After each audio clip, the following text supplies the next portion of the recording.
Israel, আরেকটি দেশের নাম হচ্ছে ইন্ডিয়া। এই দুইটি দেশ, একটি দেশ বাংলাদেশকে তাদের ভারতীয় আধিপত্য বিস্তার করার জন্য সর্বযুগে ষড়যন্ত্র করছে এবং অব্যাহত রেখেছে। আরেকটি দেশ হচ্ছে ইসরায়েল, যারা বাংলাদেশের মানচিত্র থেকে গাজাকে, ফিলিস্তিনকে উৎখাত করার জন্য যুগ যুগ ধরে গণহত্যা চালিয়ে যাচ্ছে। আমরা স্পষ্টভাবে লক্ষ্য করছি, বাংলাদেশের কোন প্রান্তে আমাদের মুসলিমদের বাহিরে অন্য ধর্মের কোন ভাইরা যদি ক্ষতিগ্রস্ত হন, আমেরিকা এবং জাতিসংঘ যেভাবে তৎপর ভূমিকা রাখে, ফিলিস্তিনের ব্যাপারে তারা রয়েছে একদম নিশ্চুপ। সম্পূর্ণ দায়সারা ভাব নিয়ে তারা ফিলিস্তিনের পক্ষে অবস্থান করেনি, দায়সারা ভূমিকায় তারা অবতীর্ণ হয়েছে। আমরা হুঁশিয়ার করে বলে দিতে চাই, ফিলিস্তিনের যে গাজা, সেই গাজা আমাদের, ফিলিস্তিন আমাদের, আল আকসা আমাদের।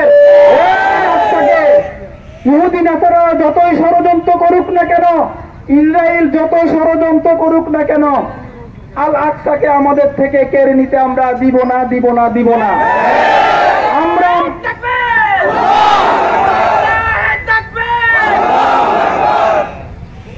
আমরা অন্তর্বর্তীকালীন সরকারের মাননীয় প্রধান উপদেষ্টা ডক্টর মোহাম্মদ ইউনূস স্যারকে আন্তরিক ধন্যবাদ এবং মুবারকবাদ জানাচ্ছি। তিনি বিগত জাতিসংঘের সাধারণ অধিবেশনে ফিলিস্তিনের পক্ষে যে জোরালো বক্তব্য উপস্থাপন করেছেন, ইতিপূর্বে বিশ্বের কোন রাষ্ট্রনায়ক এমন জোরালো বক্তব্য উপস্থাপন করতে পারে নাই।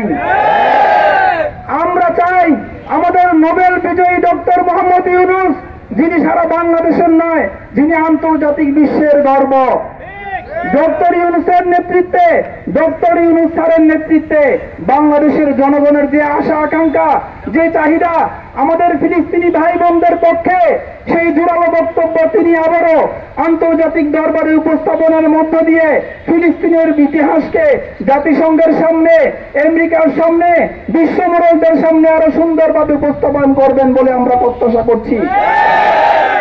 বাংলাদেশের গুইমারা উপজেলার সংগ্রামী মুসলিম জনতার উদ্দেশ্যে বলতে চাই, ফিলিস্তিনি যাদেরকে হত্যা করা হয়েছে